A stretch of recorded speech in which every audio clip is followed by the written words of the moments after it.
We're back, Half a Day Facebook, KUAM News, D18, the after party, where we analyze our guests who were on D18. Of course, tonight we had candidate Harold Cruz and former Senator Adolfo Palacios. Our panelists for this evening, from GFT, the Guam Federation of Teachers, Sanjay Sharma, from the GYP, Guam Young Professionals, Mars Johnson, and from the GOP, Juan Carlos Benitez, also joined by Sabrina Salas Mantanani. My name's Chris Barnett. Good evening. So, real quick, between Adolfo and Harold, who do you guys think has a better chance of getting a seat in the next legislature? I'd say Adolfo Palacios. Harold Cruz had one issue. He repeated that 6 times over. He was blaming the federated states, migrants coming over and costing the government an arm and a leg. That was his one issue. And I don't think that's going to hold weight because he's not hitting deep issues, such as what happens when you don't balance a budget. You can't go to the federal government and say, we want more money. So Adolfo Palacios instead was providing some solutions. He was saying, let's go ahead and make cuts to the budget. Let's see where we can balance end qualifying certificates. So he had real issues. Hopefully Adolfo Palacios wins. Mars, we were talking about Harold kind of shaking the tree, I guess would be one way to put it. Do you think he's drumming up the fear of migrants and trying to capitalize on that for the election? Honestly, I really think that's exactly what he's doing. And to kind of tail off that last question though too, I think that might mean why he has a chance of winning though, and I hope it's not. But because I really would hate to see somebody sort of just ride into office essentially. I don't want to go maybe that far, but just say, fomenting racism and trying to ride that wave into office. Because, I mean, it's one thing if he had any real solutions to the issue of compact impact, but his main solution that he proposes is just a moratorium. And I don't think that's possible, and especially not for somebody who's running for senator. Right. Maybe he should be running for delegate or something else, but... Juan, when we're watching this, you brought up the point about how, I mean, this is a legitimate issue. I mean, there's no doubt Uncle Sam hasn't been paying, what he owes. Do you think maybe Harold is taking the wrong approach to this issue, or do you agree with what he's doing? No, I absolutely think that out of the 2 candidates, Harold definitely has a lot better chance of being elected. And I think my 2 panelists are wrong on the way that they're looking at this issue. And I was in D.C. for 20 years. That's my day in, my day out. Part of the Bush administration, represented the government of Puerto Rico, led the Government Affairs Office of the Governor of Puerto Rico for 6 years, was Deputy General Counsel. And unless you have a state government and state officials that are actively involved in requesting a change, the perception is there's no need for a change. Right. You're always going to have one federal official saying, this is an important issue for the people in Guam. But if the people in Guam are not willing to actually take the time and really let Washington know that it's an issue, it's not going to change. And reality, who's the worst people that are hurt by the present compacts and how they were negotiated? The people in Guam. That you look at percentage ones of the migrant workers that have moved here and the migrant population that has used our benefits, education and health system. And I don't disagree with them. If I got the deal they got, of course I want to go to a place that has a better healthcare and a better education system. Yeah. But that negotiation was done without adequate representation from Guam in the negotiations. You know that if they were to change in the next negotiations and they were to state that a percentage of the money that they're going to give those countries as part of their compact of free association is going to be for healthcare and education benefits, so they can go anywhere they want in the U.S. and provide any benefits they want and receive them from any states, then we would be asking for them to come even more and participate. But under the present law that we have and that agreement, they don't qualify for federal benefits.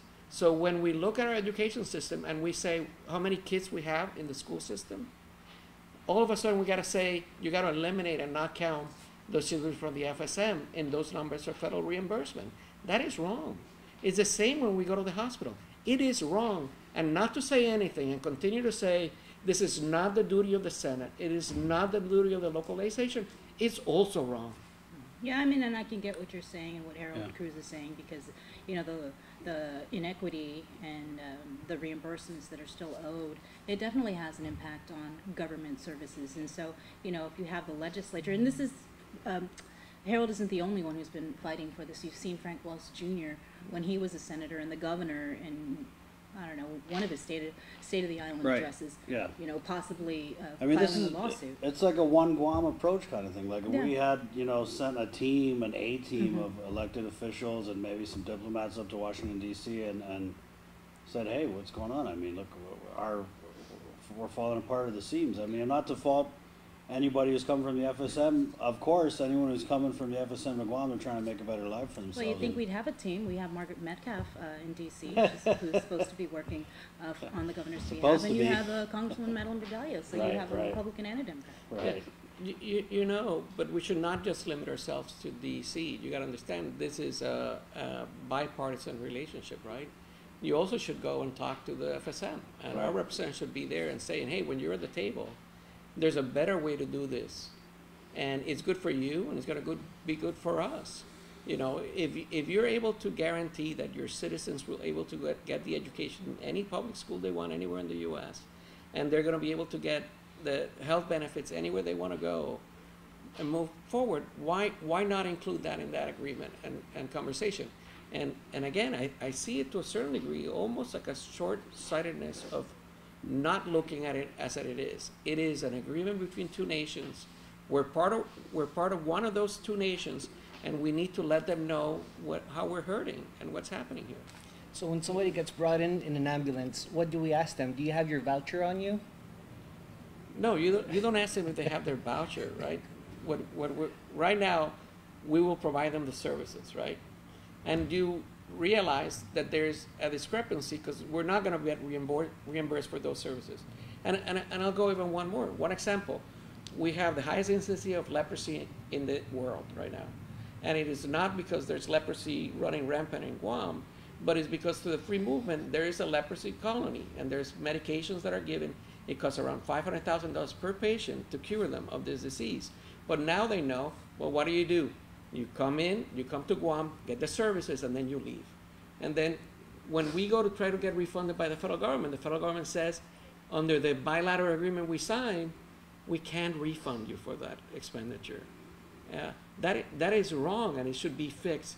You don't come in and say, I'm not going to provide services, but you let the federal government know, you let the government of the Federal State of Micronesia, the Marshals and Palau know, hey, this is what's happening by the population that's coming here.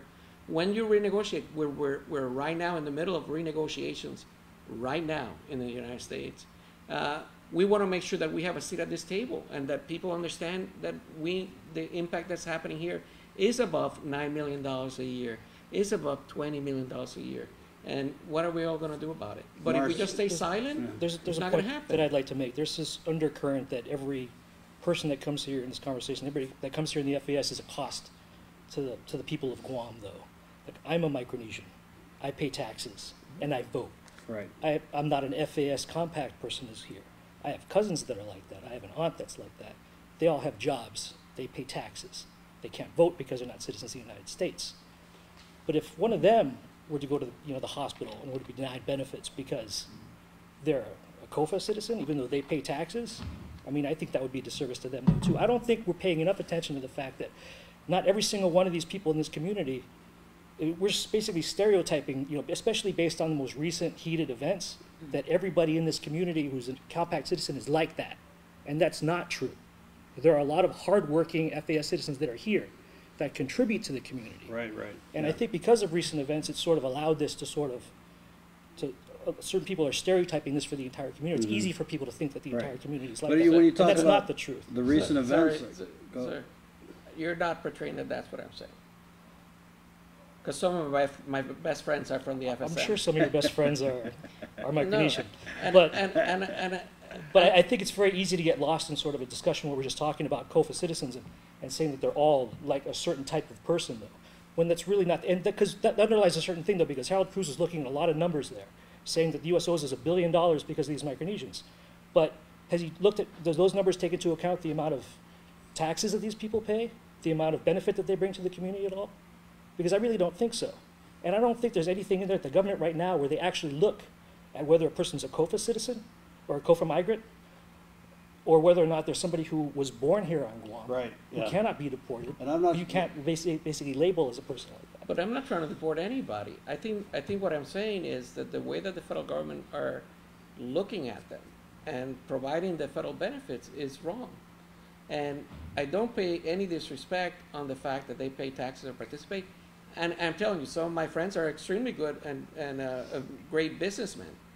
But it is true that when you look at the hospital and when they look at their expenditures and what they're trying to get refunded, the amount of the expenditures that are owed and are not going to be refunded by the federal government is over $100 million every year. But how do you know those are COFA citizens?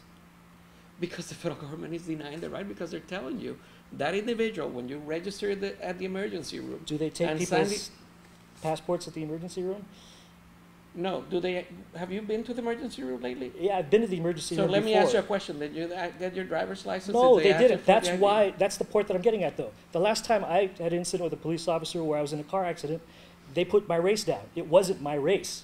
Nobody really asks you those things when you go up to a government agency, except maybe your Department of Labor. Well, I've been to the emergency room. Mhm. And when you go there, the first thing I want to know is, do you going to pay? And they ask you for your ID, and they ask you for your driver's license, and they ask you for all the documents and your insurance plan. And when you come in and you provide the information, they're going to try to figure out how you're going to pay and repay. And that's how you determine whether you're going to be qualified or not qualified to pay. Can there be mistakes? I'm sure there can be mistakes. But it's almost the same as you're telling me that there are no undocumented citizens in California because there's some Mexicans that contribute to the economy. That's not what I'm saying. I'm Well- saying in order to figure out the number that you're owed, you have to have some metric in order to figure out how Yes. you determine how much Yes, you're owed. denial of repayment by the federal government. No, and I think that we have a metric because we're supposed to keep track of how much the migration costs us so that we can go to the federal government and say, okay, it's this much of that. Yeah. But you know, I mean, this issue is, to me, it's economics. It's not, you know, a race issue. And I mean, obviously it's a social issue. With the recent events you talk about, like, I'm not even sure if some of those kids in those videos, if that's what we're talking about, like, I don't think they're migrants from the FSM. I think they're Born Born here. here. born Raised here and they're U.S. citizens, right? Well, there were So then I don't know if then does it become it just becomes an issue of unsupervised youth. I mean, you know, Right. no one's saying that Chamorro kids aren't doing the same thing. I think it was an economic issue when Harold Cruz brought up that the federal government owes us $1 billion. Right. But I think it becomes a social issue when he brings up that we should have a moratorium on FSM citizens. And I think that's a wrong thing for him to say. Okay, going to the federal government and saying we want to stop FSM people from coming over, when the agreement wasn't even between Guam and FSM. It was between FSM and the federal government. And so it's the same thing as maybe Hawaii saying, maybe we should be stopping people from FSM from coming over, or people from CNMI coming over. Why are we drawing lines? It's a deceptively easy solution to a very complicated problem. Right. Yeah. Well, it's a problem that's not getting better because right now, the only funding that's being received used to be only for the Commonwealth of Northern Mariana Islands, because when they negotiated their relationship with the U.S. government, they put the compact impact funds there. It was only in the peak of the garment industry that they decided, the governor of the Northern Mariana Islands said, okay, this money can be used by the other territories. Since then, it's been shared by us. Since that happened, since that door was open, Hawaii now receives compact impact funds, and Right, now yeah. Missouri, I think Missouri is. So we'll get starting like to 14 the million, funding. and then like Hawaii will And- get like 7 million. Yeah. We'll get like a couple 100,000. Or, And we still get the same amount. It's not like there's been an increase in the amount of funds that the federal government assigned to the Compact Impact Fund. It's the same amount, and every day you're getting more pressure into the federal government to increase the amount that they're giving the other states. And the only way that you keep that with the same number is by giving the government of Guam and the Northern Mariana Islands less. So they opened the candidate interviews tonight with our top story, which was the serving of the lieutenant governor. He got served by Marsil from the Superior Court, and this is, I mean, it's only been a couple months, but I think in the public side, it's been a long time coming. There's been a lot of people waiting for some sort of action, or I mean, maybe too early to offer resolution. But we'll just go down the line here. How do you think this is going to affect the Tenoriata campaign? I think it's going to be bringing over bad publicity. You get to have the lieutenant governor who's supposed to be in charge of public safety, and yet he's drunk, he's waving a gun, as at least what's being alleged against him. And I don't know how you'd handle that. I mean, if I were drunk, if I grabbed the police officer's gun, I'd be arrested. And to say that, if you get to read through the reports, how it's being played out, it's pretty negative. And I think that's going to spill over and probably cost him some votes. I think the only way it's not going to cost him votes is if he owns up to what he's done. You know, when the story broke, he came out to the media. He said he was sorry. Today, in his statement, it was a complete 180. Yeah. He wasn't sorry. He denied what happened. He goes, well, I'm innocent. He's called it a political attack. Yeah. Right, but and I don't think it's a political attack. I think it's police officers that are raising issue with somebody coming over and grabbing their gun.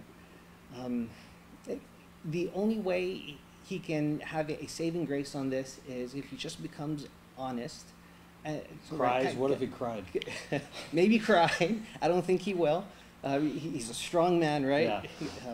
Yeah. If he's going to admit that he's done wrong, and maybe if he goes through the plea agreement and waves off maybe the fourth charge against him, then he'd still be eligible to run. I'm sure that if it comes up on the arraignment, if he gets to plead guilty or if he can settle before then, I think it would be a win-win for him if he owns up to this and moves on. The only time he's going to be losing on this is if he gets to come and say, sorry, wasn't me, I'm not at fault, I'm not guilty, and let this pan out until after elections. I think it's going to, if he wins, it's going to mark his 4 years. I don't know if he's going to be ever able to go into a meeting and say, yeah, you know, that gun. Right. So this is what he said, so we have the direct quote. I am 100% confident that the courts will find me completely innocent and reaffirm that my actions were the interest of public safety. I will clear my name of this unfortunate, politically motivated attack, but not before these baseless accusations have tarnished this election season. Right. Grabbing a gun after 3 beers. Well, Well, you his know, if campaign, not campaign, but his staffer said he gave him 4. Yeah. I think that statement was a bad move. Yeah, he's I mean, coming- you can't. I mean, he apologized in an interview with Sabrina like About 21 times. 21 times. Oh, you guys counted, all right? Yeah. Um, And to go from like, and in that interview, he said, this is me owning up to my mistake. He's acknowledged he made a mistake at that time. And then to come out, like you said, and do a completely 180 and base it on a political attack just because it's an election season. Mars, Because I know you got a lot to say on this. I did ask him during that interview, you know, how is this going to affect your campaign? Yeah. And he said it's not about the election, it's about me, Ray Tenorio, owning up to my actions. But now it's about the election. Now it's Yeah. it's an attack. One thing I'd like to say, though, is that even, say, assuming that he wins the election, though, Right. what we have now is a sitting lieutenant governor who could potentially be the next governor, who would be entering into his first term of office with charges against him filed by the Attorney General's office and statements by multiple police officers that he would have to discredit or to try to find his way around, which sort of, him as the chief executive of the government of Guam, though, kind of puts him in an awkward position, though. Because at the same time he's fighting his own charges, he's supposed to be dealing with sort of the general public safety of the community. Right. So, There's a lot of awkward positions. I mean, you have Police Chief J.I. Cruz, who is, a very prominent supporter, obviously, of the Tenoriata team. Do officers under him feel like he didn't get their back? Do they feel like he doesn't support them? I mean, obviously, he handed it off to the AG's office because he felt he had a conflict of interest. and so we have to decide whether we believe him or these police officers. So Yeah. it puts us in sort of an, And so you Interesting brought up the summons, and you read through, and you noticed that some of these officers, you're saying they contradict themselves. No, I'll go by parts. Okay. So finally, we have charges, or we have a decision by the Attorney General's Right. office, which for me it's great. I wish they would have done it sooner. But, you know, you need to leave the Attorney General and their independence and doing their entire research. And unlike the Democrats had prognosticated, there's no felony charges at all. There's no crimes of moral turpitude at all. Just 4 misdemeanors are being presented. Is this a regrettable issue? It is. Do I actually think that he had a mens rea or intent to actually to commit a crime or of any sort? I don't believe he did. And in fact, if you look, and I hope that people read the statements, in every single one of the offices, what did they repeat to say? He was acting as the chairman of the Safety Commission. And he kept bringing that up. Every single one of the officers said it. And if you go back to the statement when he met with you and did the interview, he kept arguing that he was doing this as a teaching moment. Yeah. I think now it's a legal question. Yeah. Did he have the authority or not to do what he did? He said he didn't have any, you know, ill intent to what he did. It was based on he's the public safety Right. overseer. But then if you read the summons, you have one officer saying he reeked of alcohol. I mean, doesn't have a firearms ID. I mean, And I don't think they were saying that. Oh, well, he's the overseer of He public was safety. saying it. He was He's saying saying it, it, yeah. right? And you know, and I, With Which is exclamation true. points. Which is true. He's the chairman of the commission, right? That's true. And But- we all can agree. Former police officer, and if taking special issues of overseeing the entire department of the police department here during this administration, this is not something that people don't think or understand. That's what he is. That's always been in his heart and in his core. For me, he's a former police officer. Now, you know, did I think that what he did, it's regrettable that the actions took place and at the time that they were? I'm sure he regrets taking them, but do they go up to the point of being a crime that was committed? That's what the court's going to have to decide. Right. and you know, Yeah. there is Alicia Limtiaca when she was the Attorney General. So when she was the AG, there were all those criminal indictments that came down against several members of Gutierrez's cabinet and Gutierrez himself. And she made this announcement that she was dropping all these cases because there was no criminal intent. So I don't know if that's something we'll see here, because ultimately it was up to the judge to decide that. Right. I mean, there's a question of the legal question, but then for the voters, I think what's more important That's is as you have. I mean, what was the number one issue that people brought to this election? Corruption, right? So you have here. I mean, I love the Attorney General. Was there any pressure under from outside forces for them to kind of expedite this? Did that lead to any like shoddy investigative work? But you have the legal question, but I think for the voters, what's more important is the ethical and the moral question of, you know, someone who purports and is the public safety chair, handling firearms without an ID while being intoxicated. I mean, and then kind of apologizing for it and kind of not, and then coming out 2 months later saying he didn't do anything wrong. It's like, you know, people want consistency, and just as a voter myself, I feel like get your story straight. I mean, was it a teaching moment, or did you make a mistake? I think that's Or ultimately, is it a political attack? I don't know which story to believe here. regardless of whether or not he's just determined guilty or what happens to the legal proceedings, though, it comes to a question of character, though, Yeah. and integrity, Yeah. where we have a person who, to come off what you were saying, though, where yes, he is the safety officer, though, but he's a safety officer who, at night, had a few beers, and then took a gun off a police officer, though. He was wearing that hat. But do we give him a bigger hat now, where he has more responsibility? I mean, So let me play a little bit of devil's advocate in this Alrighty. regard. As a career public officer, 20% of public officers die because of killed by their own weapon. And here he's in a public event late at the night, where a public officer, in his point of view, had an unbuckled gun. And he saw it as a teaching moment. Because why? Because this guy could his gun could have been taken away and used to even kill him or Right. attack somebody else. Now, rightly or wrong, at that moment, for me, he decided, you know what? I'm gonna teach him a lesson. Was that the right thing to do or wrong thing to do at the time? And after having a beer or not, it is something that the court will decide, and that he have the authority to do it. Right. You're asking me. I can't sit in his shoes because I don't have the years of experience that he had as a police officer and dedication to the police force that he had. And you got to look at that and decide how to move forward with it. Now, I think there could have been other. I mean, you know, how about, hey, can you tell him his gun is? No, he Yeah. said Oh, yes, in yes, hindsight, yeah. I should have just pulled the officer. And then with aside. that holster, it's a Yes. level 2, because I did some research on this. It's a 6 level 2 times? retention 6 times. holster. yes. And so it's all up to specs with GPD, and there is a way to remove the gun from the holster, and I'm pretty sure that the lieutenant governor knew how to do that, and the officer had said in the court documents that his gun was properly holstered. And it was So loaded. I mean, let's just call. I just feel like it's just horseplay. I feel like the lieutenant governor It was was. horseplaying around, and you know, he ended up pissing the Sergeant Cruz off, and it led to a confrontation. And Take it from a teacher. If you wanted a teachable moment, you correct on the spot. You say your buckle is off, go fix it. You don't try grabbing the gun 6 times. Oh, come on, that was excessive.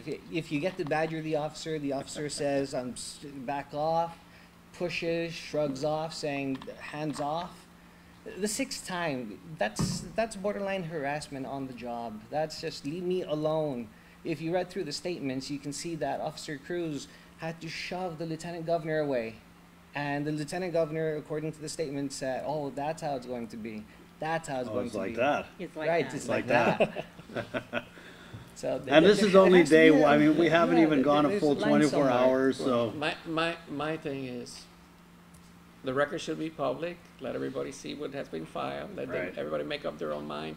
At the end of the day, I do not think that after people read what's being presented and the accusations that have been brought, that this is going to be the deciding factor on whether you're going to vote for him or not. You're going to look at this record as a lieutenant governor in his career, and you're going to see what has he been able to achieve, and who do you want to be leading Guam into the future is going to be between him and Luleon Guerrero. That's Or sort of the Agan deciding- Tiaco. Is there right in? or Agan Tiaco or Agan Rodriguez? Agan Rodriguez, who knows? yeah. And I mean, you know what I think is going to be interesting is, okay, this just happened a few hours ago. This is us talking about this now. Imagine tomorrow, the next day, the next couple weeks leading up to this court date. Then you got to think when Lou and Josh, you know, start their attacks. You know, this is going to be an issue that, I mean, It's not you're gonna go right. away. It's not the be all end all of this campaign, and there are other things that, as you know, an opposition team, Lou and Josh could run on, and you know, there are definitely faults in the administration that they could try and capitalize on them. But I mean, this is just like, it's a no-brainer to kind of get this out there, and to, you know, I mean, Ray Tenorio is against the cops, so they could spin it so Yeah. easily. So how does he? I want to ask you, how does he recover from this? Because the gun grab incident, a lot of people felt that was a mortal wound on his campaign. He laid low. I mean, nobody really heard from him. And I mean, John Moffitt is good, but Yeah. is he that good? how does Ray get past this? I mean, you know, we've got about a month to go. He continues to do what he's doing, working hard, going down there, hit the pavement, meeting the people, and explaining his story himself to the people of Guam, house by house, street by street, block by block. It's once you get to know him and you see him, you understand. And part of it is none of us are perfect, right? No one Right. can cast the first stone. You can't argue that none of us have not had a moment. I can in argue our that I've life. never grabbed a policeman's gun while drinking several beers. And Same here. he had his moment. Yeah.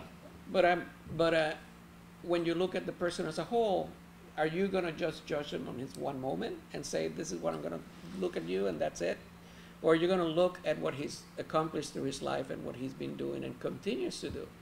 Career public service. That's all he's done. He's dedicated himself to it, committed to it, and now he's going after the largest office in this island. And I think he would be a wonderful and great governor. I'm sure you do.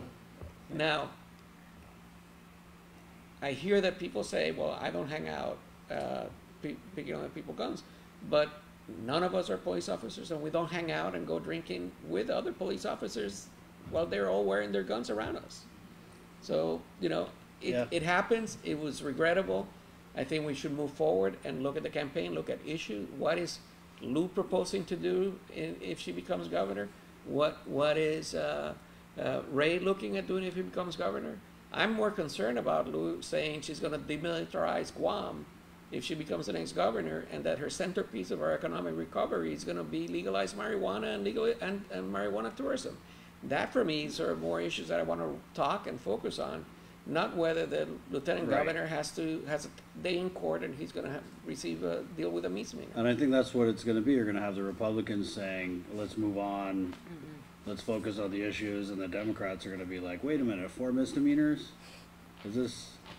I mean, you guys are both lawyers. I'm curious, are these truly misdemeanors? But the court cases might not even be done Right. before election. Right.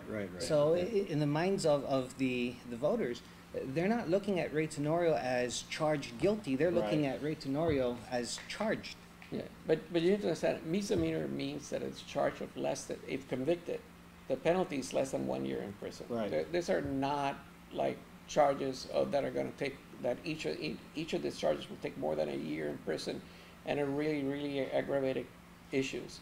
At the end of the day, when the Attorney General investigated, at the most she thought what could be possible is this 4 cases to be brought on, after a ton of public pressure being put on that there be charges brought.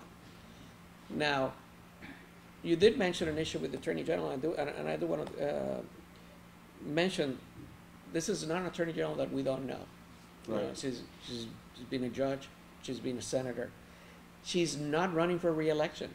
So what political pressure are you going to be applying? If they were running for re-election and said you need to support the party, you need to support of the gubernatorial teams to run for the next thing, that's another issue. I have no doubt on her integrity, and I think that she brought the charges that she brought after a lot of public pressure so that they could be brought up and perceived. I think when the day in court comes, these are, as an attorney, based on what I've seen, they're going to have a hard time doing the elements of the crimes that are being presented. Right. Yeah. Are you a criminal lawyer by any chance? I used to be, yeah, public defender. Thank you. Here? No, Puerto Rico. Mars. Look, I'm not I've done a few criminal cases. I think based on, there's one incident involving the Attorney General's office that I'm kind of curious about, though, if you're talking about whether or not she's for or against the current administration. The one thing I was kind of curious about was there was a procurement that went out for a special prosecutor to deal with the allegedly illegal pay raises over the governor's office. Right. There was one protest for that, and then it went away. So at least based on that, it seems like she's been a little more lenient with this administration than I would have been, at least following up on something like that. I mean, she is a Republican. Yeah, Well, as an AG, you don't have a political party. Right. Yeah. Right. Yeah. but they still run for office. But it's a kind of like that argument that some people at Adelup were making, that if the lieutenant governor had done anything wrong, the officers on the scene would have arrested him. Well, of course, no, they wouldn't. He's the lieutenant governor. I mean, he does. And in the statements too, though, these the summaries, they say "sir" every single time when Yeah. they're referring to him. So And I think also to bring up, you need to differentiate his statements before and after. And one is Yeah, we did. how he perceived things to happen and what he regretted doing, and then looking at the charges that are being presented to you the first time on an accusation. And I don't know if any of you have had criminal charges presented against you. When you look at them and you go like, I didn't do that, and I didn't do that. And how do you feel about it and present it? It's very different. That's where you're saying, I regret the moment I had and what I felt was a teaching moment. I realized I was wrong, Right. and I feel ashamed of it, and I am so So that's sorry where I for think it. the moral and the ethical questions come in, as opposed to the straight black and white legal questions. Well, we read through the documents. I read through them, and I interviewed the lieutenant governor, and so we compared what he said to what were in the court documents. Aside from like the time elements at 10:25, he grabbed the gun, and the differences that I saw was he said he only drank 2 to 3 beers when Anthony Lujan gave him 4 beers. He said he wasn't drunk. The officers, at least one of them, said otherwise. He appeared to be intoxicated. And then there was there was so much on this part. Sorry, no, I don't see any officer said that he was drunk. One said that he smelled. He smelled Reeked the of alcohol. Reeked of alcohol. alcohol. Okay. Right. So Okay, he just smelled like it. We don't know the Which if alcohol you had level in his previous, blood. you Objection. Right. There's one thing that, as attorney I'm an attorney who questions a lot of people pretty often. Though. I'm not a criminal attorney though, but I do a lot of depositions. One thing I'm always interested in is when somebody doesn't answer a question, or when they try to deflect from the question. And one thing, at least I saw that one interview that was done of him I think it was at Adelup. One thing that I thought was interesting was he routinely kept saying, instead of answering the question, he said, "I apologize." Right. Yeah. Yeah. And 20 times. especially when it came up to certain things where they said, "Well, how many times did you grab the gun?" And he said, "Well, I apologize." He didn't answer the question, and that's where it starts to kind of get a little sort of questioning. That's where I would at least start questioning a little bit more about. Well, what are the details of that then? Please So- answer We the were question. limited for Yeah. our time. Apparently, So- we thought it was whatever time. We didn't think there And was that's a time a smart cap, play, and is then that they he stopped laid us. low, he avoided the media. A couple times he did, election night was one, he got pegged with the gun grab question, so. There was some. How does he lay low? So let me answer a question. Sure. When you ask the question, is how many times did he grab the gun, or how many times did he attempt to grab the gun? Because there's a difference in two issues. Because you have a He police didn't answer officer the question either way. saying he attempted to grab it up to 6 times. That's just one of the officers, and It was then actually all of them. and then But he and didn't then- answer the question though. That's where I'm going though, because either he says that he grabbed it a certain number of times, or he says he tried to grab it a certain number of times, or he doesn't answer the question, or he doesn't remember how many times he grabbed it. It could be one of those four Which things. question did they ask? That's what the question. Okay, I can't remember the exact question. I know I asked. So what happened? But he didn't Did answer it you either way. Yeah. grab the gun and then you walked away and then you came back and grabbed the gun Yeah. again? And he didn't really answer. He just said, well, I apologize for my actions. And then he said something about 2 or 3 times, but he didn't say he grabbed it 2 or 3 times. Or He tried just to grab it, didn't yeah. grab it. And that was that. And then he said he apologized. And a lot of stuff that we had heard about, but we weren't able to confirm with the LT came out with the pushing match. We saw that on the surveillance video. The LT made no mention of that in the interview. So it's interesting to because all of these officers' reports were, at the AG's office, and they weren't subject to Freedom of Information Act request by the media. It's really interesting to me to finally see these different perspectives from these people who don't necessarily have an interest in, pushing a certain narrative, like the lieutenant governor. Obviously, it's an election year. Well, what I thought also was interesting in the court documents is when the AG investigator went to Adelup, to the lieutenant governor's office to interview him, and they brought their recording equipment, he said, "No, you can't record me. I don't want to be recorded in any way."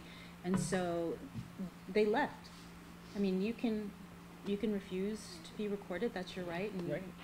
That's why I was surprised he gave the interview in the news right away though too. So Yeah, because and it that puts a was- public statement out there. So. And he wasn't your client. As your I don't- client, I you don't- would have said no.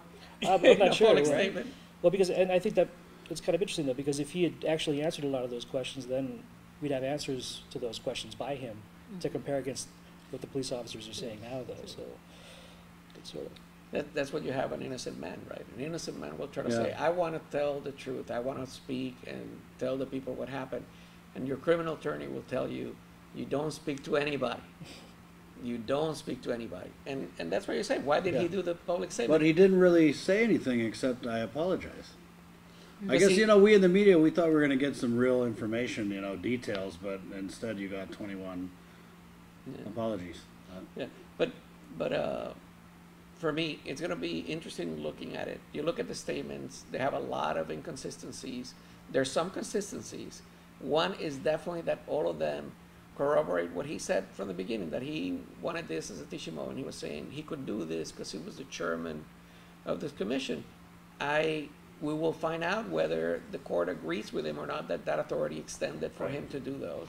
And at the end, none of these charges are heavy moral turpitude cases. None of them are felonies that have sentences that exceeded 1 year. And probability is that I think you ask most attorneys on Guam, and if this wasn't the lieutenant governor running, you would settle this case Right. right now for some community service. And like But seal it. but because it is the lieutenant governor, Right. and it is an election year, you know that everybody is going to be playing But backshare it's judge. his own fault. I mean, Right. it's- I mean, you really- can say that, but also if I were to have grabbed the gun, I would have been arrested right on the spot. Yeah. Right, but If if you you were were the lieutenant governor chairman. and then you grab the gun, then again, it's a teachable moment. Yeah. He's innocent until he's proven guilty, right? Yeah. And so we keep bringing the gun issue up because it's a big issue, but you still have to remember he's innocent. The charges were brought up, but he's still innocent. And so, again, Until I proven agree, guilty, you right? mean? Until proven guilty or at least voted not in as I governor. wanted to read a statement from Lieutenant Flickinger, who's a division chief who oversees Sergeant Carl Cruz. I believe Sergeant Cruz acted in a professional manner while defending himself from an aggressive physical onslaught by the lieutenant governor. If this incident had involved any other citizen on the street and not a high-ranking government official, the outcome would have been much different, probably resulting in an arrest and confinement or, worst-case scenario, a use of deadly force. I mean, that's what everyone's kind of been saying the last couple of months. Oh, if anyone else did it, they would have got arrested. Well, Raise your hand. How many things deadly force would have been used? I don't know. No one, right? depends. Let's be You never know. realistic. There's been a lot of incidents between And police what and if it was a civilians in the migrant? last few years. Let- That's kind of what I was getting at. let- Though. I've got relatives who were basically saying, "Well, look, if he was Micronesian, who knows what would have happened?" Then. Yeah. I mean, I don't agree with that statement at all. Mm, And well- and now, it is because he's the lieutenant governor. It is because he stated from the beginning that he was doing this as the chairman of a committee, that whether or not he was authorized to do what he did or not, and the court will decide that. Right. Not now. The court of public opinion is being fanned, and the fans are flying fast and furious. But that's their because right. there's no substance in the other side of what actually people should vote for that team, and that's the reality. We I need think to look at in this the election. court of public opinion, it's pretty simple. Is you have a high-ranking government official who pulled rank on somebody while they were drunk, and tried to put. And I'm just oversimplifying. I think that's how majority of people, lay people, if you will, see it as like, oh, he was power tripping. He tried to grab this guy's gun, try to make this guy look stupid, committed a crime maybe, and got away with it. I think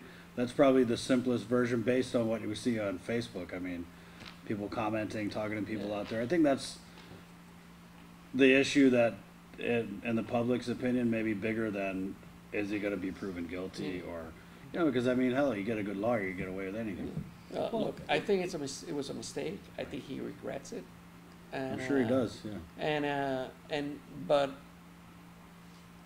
if it would have been not the lieutenant governor, but somebody else would have been the chairman of that committee, and they would have acted in the same way he did, it would have resulted in the same things that we just saw. I don't think they would have been automatically arrested. I think that charges would have been brought up, and you would. What see if it was court. Senator Talina Nelson? Yeah. She was oversight. Right. Yeah. I'm She just, could have had her teachable moment. And she would argue that she felt that as chairman of the committee with oversight that she had authority to do this type of action. I There's think it just would so be the many same issues. I situation. mean, there's also the issue of alcohol and firearms. I mean, Yeah, that's the they most don't mix. basic. They don't yeah. mix. I mean, look, you have the it was a Torrey mistake. Piolo shooting. I mean, that was, alcohol and firearms. And if anything, as a police officer, I would feel that the overseer of public safety would know that the two definitely don't mix. And to try and kind of explain it away, I think insults a lot of people's intelligence. Well, I think we'll see it in court. We'll see where it goes. Right. Yeah. I So know what that are we're the gonna see options here? votes. Let's say he's your client. Right. Lieutenant Governor Ray Tenor is your client. You go to court October 3rd, or do you maybe plead before that? No, October 1st is when they're going to read the charges to him, and he's going to make a plea decision. They say I'm guilty or innocent. Right.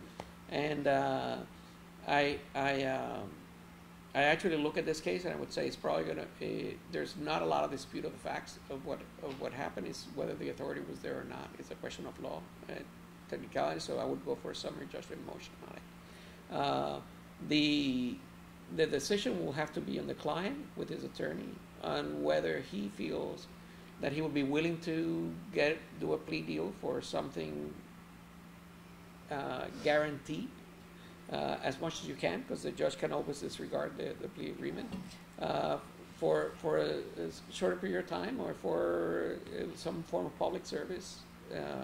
Otherwise, it's if the client feels that he's innocent and is convinced that he's innocent, he might decide he doesn't want a plea deal, and that he wants to go. It kind of seems like that's what the LT is saying, right? That he's completely innocent. And Yeah, because he's going to say that I didn't act recklessly. It wasn't official misconduct because it was my position as Right. Right, but where do you draw the line? But I don't Where think do you he's draw the saying line it's a, of who's lieutenant governor? If he gets to say that, you know, in public safety, I can grab a police officer's gun.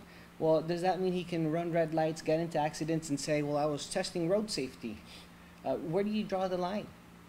Grabbing a gun should have been the line that we've drawn. Now he's what? Now that he's lieutenant governor, he can go and do anything and say it was a teachable moment? There has to be a line drawn in the sand somewhere, and we tell the lieutenant governor that's not part of your job duties. Don't cross it, especially after you've had a couple beers. couple, 2, 3, 4. Who knows? All right. Well, We this is have, definitely going to be interesting, to Yeah. say the least. Any final comments? What about this? Someone was bringing up the judge was appointed by the administration. Is that something that, if you're with the AG's office, would you even dare bring that up? Maybe a conflict? if I were the Attorney General's office, Yeah. that the judge that got the case is Appointed by the administration, which Rates and Order is a part of. Depends. You're Which saying judge- that the which judge judge- that signed the. Is it Susan, the one who'll appear before? I'm not sure. I'm Well, not just sure. Yeah, I because a think person it's appears Judge in front of a judge for the first appearance Right. doesn't Doesn't mean mean that that- the trial will go in Yeah. front of that judge. Cool. So it's too early to talk about that. I Right, think. yeah. yeah. But I think that we have full faith in our judiciary. It's a good judiciary, and it served the island well. You know, at the very least, with the amount of criminal cases that are seen on island, I don't think anybody really has a concern about the judges being too political. I'm just surprised you didn't get like a 2020 court date or a 2021 court date. I think he would probably wish it was sooner. Right. Yeah, and I wouldn't be surprised if he tries to go for So, a speedy trial. It seems you seem to be saying that the court thing, it's like, okay, plea, whatever, slap on the wrist, not, you know, to pass any judgment, but basically write some misdemeanor charges. How does he move on after that politically? Well, here's the difference with somebody that's sitting in office, because he needs to now weigh also the impact of doing that on his election, Right. right? So that's going to be a tough decision, because even if I'm innocent, I might say, look, they're offering me 2 weeks probation, and I'm out, and this is done, But you still have that guilty. right? but if Yeah. I do that, I might be killing my campaign for something I didn't do, you know, and it's going to be a tough situation. You know, I'm sure we'll hear from him soon, and he'll make the decision of where he wants to go. But I think in his heart, he's convinced that he is innocent of the charges that have been filed against him. He does recognize that he made a mistake, and it was a very regrettable mistake that he wished he would not have done. And I don't think anybody here will condone mixing alcohol with guns. You know, it's not something we should do. But is it something that would take me out of contention for ever be considered for governor? I don't think so. I don't think that we should hold the bar to that. Don't hold the level. bar that high. Or gun? Let's bring our or bar that. down a little bit, guys. So if you commit a felony, Right. and if you criminal moral turpitude, Right. I get it. But if you're saying, oh, because you have a misdemeanor, you're not going to be able to. And that's run why I for feel There's for office, you. a lot that's of a different problem. misdemeanors, right? Yeah. I mean, Right. I mean, there's official misconduct, reckless conduct with a firearm, reckless in conduct. addition to that, though, there's all kinds of other Yeah. misdemeanors somebody can be charged with, though, Right. too. We're going to say if Yeah. you get charged with a misdemeanor, you can still run for Yeah. office, doesn't matter what And I mean, misdemeanor. obviously, he's Drunken coming from- driving is a felony, right? As far as I know, right? Well, not your And, first offense necessarily. So though, we should have these guys back on October 4th, the day of the. The day, yeah. A wrap up. So- Well, you know, one thing's for sure. I'm pretty sure, you know, Lieutenant Governor Rates and Oreo is having a rough night tonight. You know, pretty There's a lot sure to he's think about, just though. regretting. You know what I mean? But at the same time, at least it's starting to move forward. It Because is. to this day, what did you have? You have an attorney general Speculation, yeah. that hasn't made a decision, and everybody's saying, "Oh, you did these horrible things, and you're involved, like somebody hinted about, in corruption, and you're, trying to get the attorney general to rule one way or the other, when you know that you haven't done any of that. If you even talk to an attorney, the first thing the attorney is going to say is, don't go near anybody. If you're sitting at a table and somebody mentions that they work at the attorney general office, stand up and leave. I don't care. They tell you they're in the civil rights division. You're going to stand up and leave. And to have that finally over, realize that only 4 misdemeanors were brought up, no felonies, no Right. moral turpitude. I think to a certain degree a relief there, a disappointment that the charges are still there, the misdemeanors, and I think he's going to fight them. Let me play devil's advocate here, because I tell you, there's a hell of a lot of people out there who are looking at these 4 misdemeanor charges and scratching their head and crying fix that, oh, it's 4 misdemeanors. Fixed by who? I don't, people just. If you know Bert Anderson, it's hard to see that. I Yeah. could see her being influenced. Of course, yeah. But we could turn that question around though, too, though, because he's claiming that there's a fix in right now against him, though. So where would the fix be from? Who's politically attacking Ray Tenorio? Who's politically attacking Ray Tenorio who has an impact on what the AG charges people with? Yeah. Well, I tell you that there's been a lot of pressure for the Attorney General to come in with charges, Right. and that if she did not come in with charges, that there was going to be a lot of media and attention and people calling into the talk shows and everybody trying to say Right. that this was a fix and this was wrong and it was done. If they had an impact on her or not, I don't think so. I think that she's someone that really stands by her guns, but is there political people motivated going on and put in the newspaper how many days before the charges are brought up, or you go to K57 on the radio and you hear, the first thing you hear is like, oh, there's another day and he didn't get charged and my cousin got charged, I remember him. It's interesting to see, it's interesting to listen, but to try to say that no one is trying to play politics with this is as bigger of a lie. But then again, he is a politician, and this is a political year. He's and spent 2 decades as someone who's representing the public. Yeah. He's been senator for so long, lieutenant governor for so long. So you got to give the man some credit. He spent 2 decades doing this, and in return, we might have one case that brings all of it down.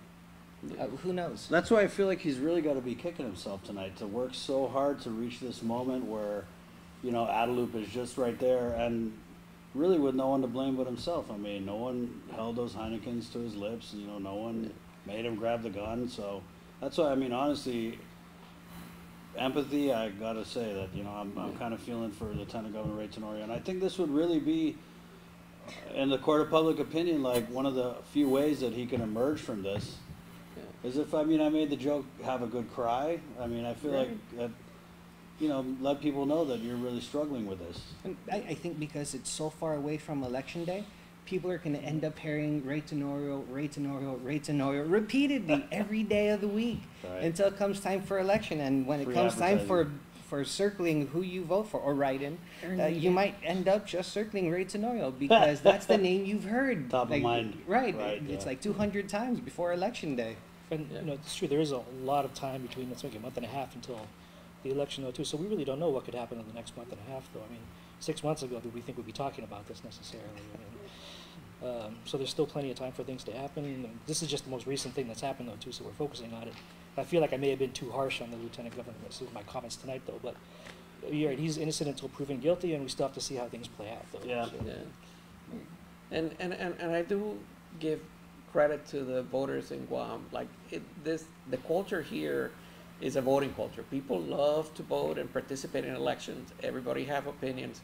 It's one of the things I love with this family parties, right? Where the families would get in and try to figure out the matriarchs of the house is telling you, like, this is who we should vote for, okay? And these are the reasons why. And you get to argue and have a discussion, but at the end of the day, that the leader of the house is like, are we all ready? When I was are we growing in up, it agreement? was like, this is who you should vote for, never mind why. So it's kind of changed a little. It's changed a little, but Yeah. but it's still there, and I think that it is a more intelligent voter, as a voter that actually is more committed to knowing and understand the candidates. That's why I think when they look at Harold Cruz, they're going to say, okay, he has his comments on this issue, but he's a real advocate on this. When they look at Telo, and they said, hey, we know Telo, we know what she stands for. He's the stumping, issues, he's stumping. You know, so it's a. I think these voters are going to come out and not make the decision on this one act. The question is, will they forgive him or not for this one infraction, based on his over 20 years of career in public service? And I feel that they will. Okay. Well, this is a conversation that I'm sure will continue at a later date. Anything in closing, Sanjay? 20 years public service. He stumbles one time. If you look at his record, I don't know. Does it say that he's done bad in grabbing somebody's gun while drunk, and should that weigh more than his 20 years of service? That's tough. That really is. Everybody makes mistakes, but would this be the one mistake that does him in? But then again, you got to remember, no one is gifted out of loop, right? I mean, you serve 20 years. It's not like I'm just going to stick you and make you become governor. I feel like Lou and Ray right now, they're probably about even, and there's a lot of hard work that they both need to do, right? Yeah, but I mean, again, going back to what you said, it's got to be tough for Lieutenant Governor tonight. Mars? I'd say the most important thing still, I mean, because one of the things you said earlier too, though, it is the issues really that people should vote for. I mean, one thing about Harold Cruz, I guess, is that I'd like to see what his other issues are, because that seems to be the one thing every single question he answered tonight, though, he went back to the same COFA Right. issue. I want to know, I mean, if that's going to be the only thing he's going to do there, I mean, we do have this other budget issue that we have to deal with, though, too. Right. We have other issues with GMH, and just putting a moratorium on the compact, it can't be the one-all, end-all solution, because what happens if he can't do that then? Then what's his plan B or plan C? What other priorities does he have? And the same thing for all the candidates, though, too, because that's one thing, because GYP did legislative forums last week and the week before that, and that's one Right. thing we were really curious about, was specific plans for people that people had that they wanted to do when they came into office. And to go back with the other candidate this evening that we didn't really talk so much about, though, former Senator Palacios, that was one thing I kind of got from him, though. Every time we asked him what his specific plans were, he kind of went back to, safety and health. But he didn't really lay out a specific plan, though, Right. which is sort of... Did you that get was kinda- any specific plans during the GYP forums? Yeah, from we candidates? surprisingly we got, once you pressed them a little bit, though, and Mhm. we kind of, some people maybe thought it was unfair, though, when we followed up with people, though, but we really felt it was important to try to get real answers out of people. Some people actually really surprised me with how specific their answers were. Celestin Babauta, Yes, so- Cel was, I mean, he's got a very specific platform as well, though, but one that he's obviously researched a whole lot, though, talking about creating a technical high school for Guam to help kind of meet the academic and the difference between the academic and the technical requirements over at Right. GCC right now, Right. to help people graduate with real skills that they can get jobs with, though. And it's a very specific thing, though, but I appreciated the fact that he had a real idea when he comes into office. I mean, these candidates only have 2 years in office once they become elected when they're senators. I mean, you can't solve world hunger and, safety on the entire Doesn't island mean and you shouldn't everything. try. Yeah. I mean, you can, but, baby steps, though. We need Right, to yeah. get there. We can't just can't believe we can solve all these problems right away. Good job tonight, Juan. No, it's my pleasure. I will say I do think there's a good shot that we're going to have a female majority in the legislature, and as I kept saying, if we do get a female majority, it would be interesting if the first bill introduced was recognizing common law marriage in Guam, right? Because I cannot tell you how many common law children I know. Yeah, there's definitely going to be a female majority, for sure. Yeah. I wonder if they're going to remember that Ray Tenorio grabbed the gavel from Speaker Juan Pat. Did he? Oh, yeah, he did. Yeah. I'm pretty sure they During a remember it special now. session on a weekend. I Right. think it's in the middle of the night. Yeah. So And I was there. at least he's not grabbing what President Trump's grabbing. I guess is a silver lining there. Okay. And that is the end of our show. There you go. Hey, thank you again to our panelists, for my co-host, Sabrina Salas Mantonati. This has been another one, D18 KUAM News After Party. Thank you so much for watching. My name's Chris Estajos.